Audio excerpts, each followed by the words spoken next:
A fabulous profile on the Jazz new GM. NBA rank. Are they right? Are they wrong? Kevin McHale just tells it like it is. Some NFL talk. And what if the Jazz had drafted? Question mark. It's all next. On tip off. Boom, boom, boom, boom, boom, boom, boom. Shh. Giants tied in the eighth at three. Boom, boom, boom, boom, boom, boom, boom, boom. Dodgers tied in the eighth. Boom, boom, boom, boom, boom. Pennant race. Fever at its highest last night. Boom, boom, boom, boom. And I went to sleep because I've gotten old. Boom, boom, boom, boom. Shh. And both teams lost in the 11th. It was there. Like last night was the like as a former college baseball player and as someone who once traveled the country to see a game in every stadium and huge baseball fan. It was there last night. It was it. Like it was the ultimate night of uh everything coming together. Great pennant race night. You got to be glued. And I fell asleep. By the way, if anybody with all these political conventions going on would like any comic relief, I have two things that I'm doing for that I find quite humorous. Um, I have subscribed to both the Mitt Romney and the Barack Obama emails. It's quite funny to watch them all come in at the same time. Maybe I'll share over time some of those. And the other one is last night. I put up CNN.com, MSNBC.com, and FoxNews.com and put them all on my screen and just hit refresh every now and then to watch and see how they covered things. Michelle Obama actually didn't speak or exist in the world for quite some time for Fox, as you would expect, and I didn't realize she cured cancer last night, but according to MSNBC, she became awfully close to doing so. It's really it's comical. It's worth taking. I suggest doing it because you got to understand where the narrative that you're being given by these people is. How is everybody this morning? I will say one other note that I feel remiss. I had yesterday one of the really fabulous days uh, since I have lived here, which is a lot. I went on a long and kind of for me epic mountain bike ride with a buddy. Uh, we were out for a really long time, but the that wasn't the point. The views, the spots we got to, we just live in really one of the great places in America, and I kept thinking to myself, wow, if I was here on vacation and I saw this stuff, what would I think? And it just kind of blew me away of where we live. So I would just urge you this September weekend with colors changing in the mountains and to get out and do something. Just go see this place as for the beauty and fabulousness that it has if you were a tourist. All right, enough of that. Uh, Doug Robinson, who for as long as I've been in Utah since I first moved here in 1992, has written just long, fabulous features. Talk about a guy who's just got a skill set. He wrote a feature over the weekend on Dennis Lindsay, and there's a lot in it that is really good. I mentioned it yesterday, but I don't think I ever got to talk about it, so I really apologize if I'm doing this twice. But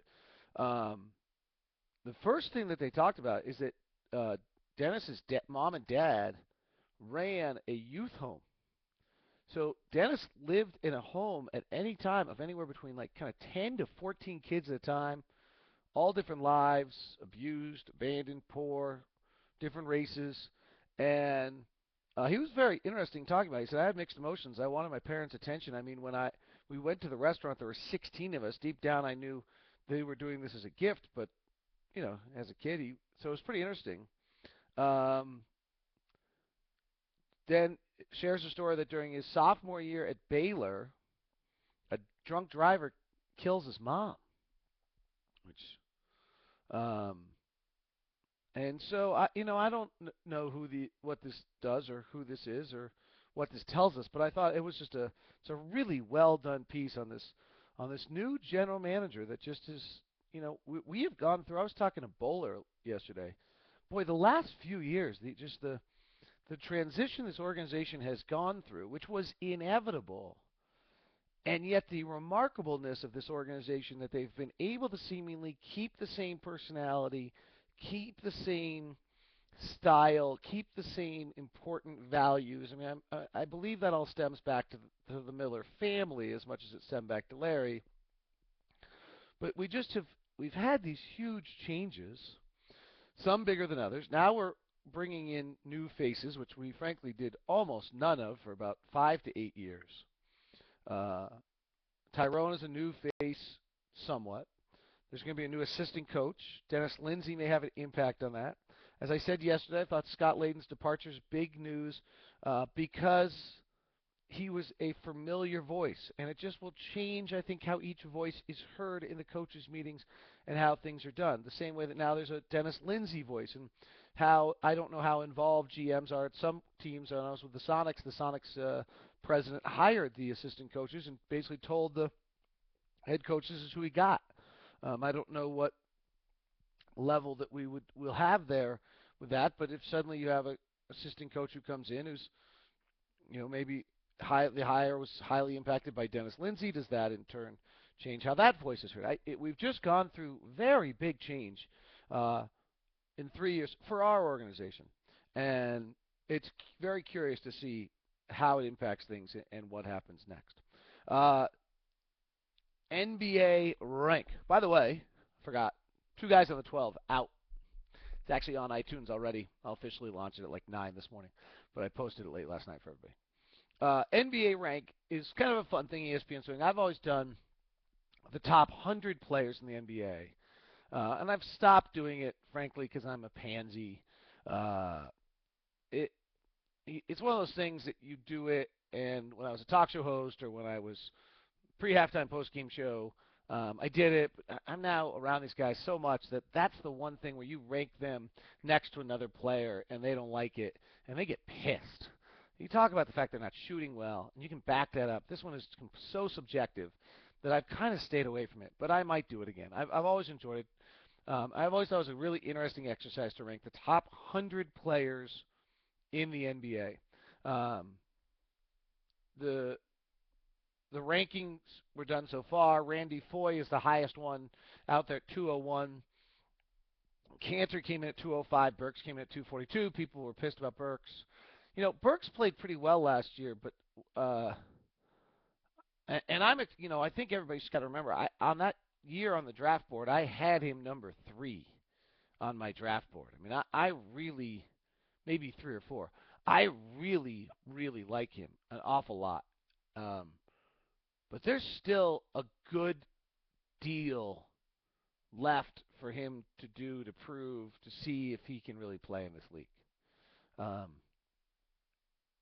And I'm a fan, but and this actually kind of goes to the McHale quote that I saw today. So I'll run to that. And there's reasons to be very optimistic about Burks. I mean, if you recall, and you go by some of his month by month, in February he showed some big flashes where he began to play a little bit more, and then March he averaged 9 points a game while playing about 18, 19 minutes per game.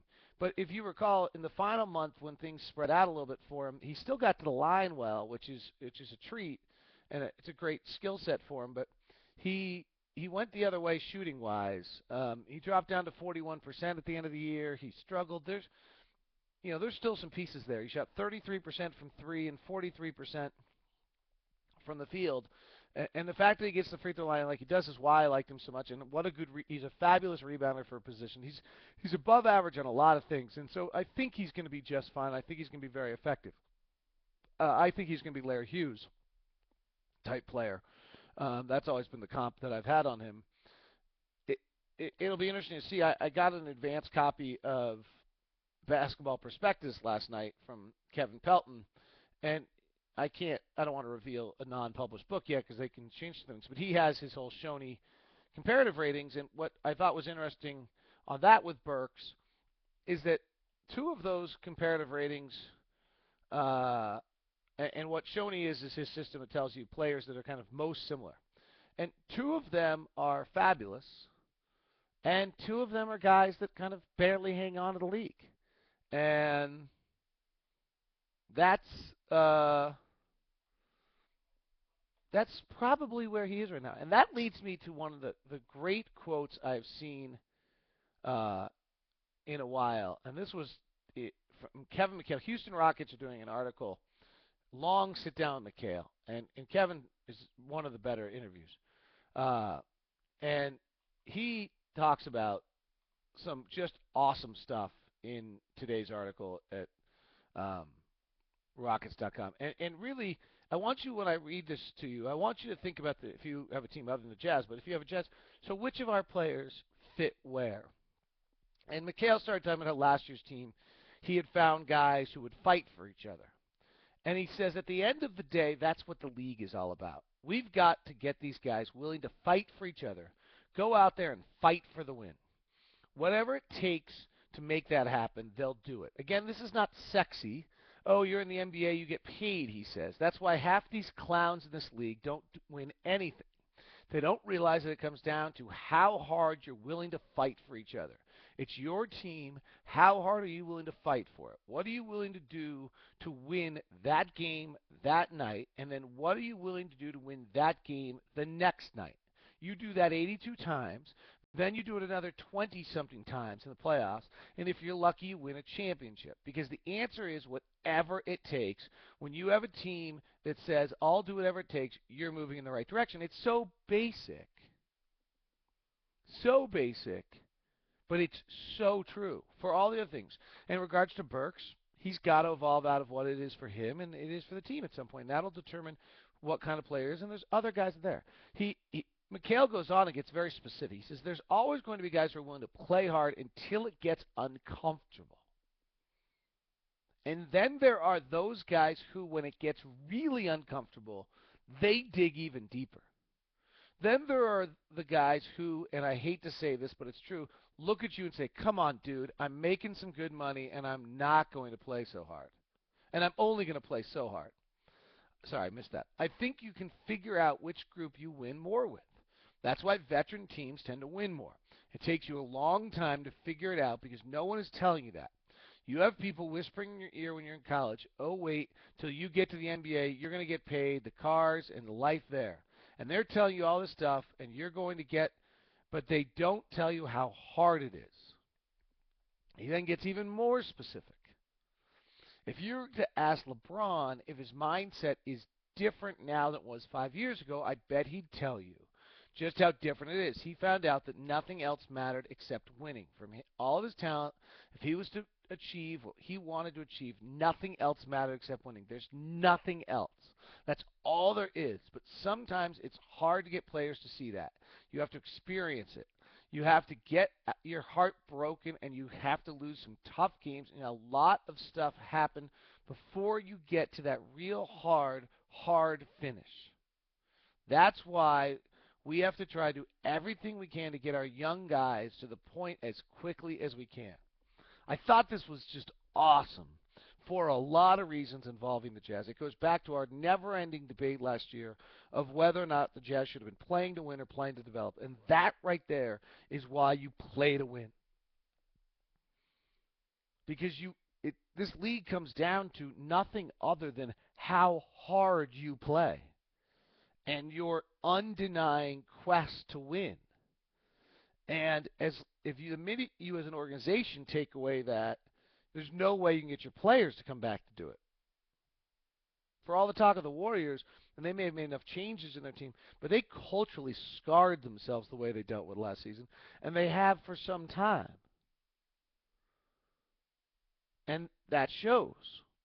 You have to do that. If you look at the development of Oklahoma City, they had these 2 bad years, but they all talk about like what happened, and they all say we got tired of losing. Now, they had special guys in Durant and Westbrook who led that way. So then the next thing is, like, who on our team? Okay, everybody plays hard and works hard. They got to the NBA. There's a great article on True Hoop this week about just the slog that it takes to get to the NBA. But which one of our guys, when it gets tough, is going the next step? To me, that's a really big question. Is Mo? We don't know about Mo. We don't know about Randy. We don't know about Marvin yet. We're going to find out. They're veterans who probably know a lot, have been through a lot of experience, have moved their family again. They're probably at a point where maybe they're ready to go do that. What about Paul? What about Al? What about Derek? What about Gordon? What about Alec? We don't know. What about Ennis? We don't know. We really don't know. Some of them you probably can make your decision. When it gets really uncomfortable, do they dig even deeper? Who are they? Which guys on our team? Because those are the guys you want. I thought it was great by McHale. One interesting note, big article in Detroit on Brandon Knight, who I know a lot of Jazz fans wonder, what if we drafted Knight instead of Ennis? And they're talking a lot about Knight, 1.4 to 1 assist to turnover ratio last year. And they're talking a lot about only 3.6 assists and whether or not they don't know whether or not they can play him at the point guard next year. That was the issue on him coming in. I really liked him. He was my top four of that draft were Irving, Cantor, Burks, and Knight. Those were and then Montejunas was actually 5. So I thought that was interesting. I loved Montejunas, and we'll see. He's going to be in Houston this year. But I thought it's interesting to see the question on Knight, and GMs who didn't want him said, well, I don't know what position he plays, and if he's not a true point guard, then I don't know how he plays. So that is still a huge question mark on him. NFL starts tonight. Hope you enjoy the season. The really big question that I feel like has not been entirely answered around the NFL in this season is how much does defense really matter? Obviously the Giants got some things done defensively that won the Super Bowl, but regular season last year, the Packers and the Patriots were the two best teams and allowed just incredible amounts of passing yards last year. And it just makes you kind of wonder, where does defense matter? The other thing that's happened this year that's worth watching is a huge amount of teams have switched from the 3-4 back to the 4-3 so that they can really go to nickel or dime sets with regularity and deal with this incredible explosion of passing games. And I think it's worth watching this year. And it's hard to watch personnel when you don't know teams, and it's really boring to. But just to see, everyone's trying to fiddle and find how to deal with this passing explosion. Other than having a dominating pass rusher that can get into a quarterback, and even that, some of this passing game out of the shotgun has gotten so quick. Over the Football Outsiders had this incredible note about the evolution of the shotgun and how much it was used last year. And it is, I don't have it in front of me, but for example, Carolina, I think, used 68% of their plays out of the shotgun last year with Cam Newton. I think we're close to over 50% of all plays in the NFL are being done out of the shotgun. I was in Seattle covering the Seahawks 4 years ago. Mike Holmgren wouldn't use the shotgun. So that change has been really dramatic. All right, hope everyone has a great day. 2 Guys on the 12 is out with Ian Finesse on the Pac-12, so that's why I didn't mention anything here. You can get a bunch of that, 30 minutes of that. Hope you're good. I'll try to bust out a podcast or two. I was texting with Hornacek this week, see if he might be available. He's got the flu in 100-degree temperatures in Arizona and not so happy about it. So we'll see. Sidney Lowe just got married this week. Tyrone, I think, is out in California with some of the players. So guys are working, getting ready for – and 20 questions will continue as well so send those in to me at Locked On Sports or at Utah Jazz, dlock@utahjazz.com. See you.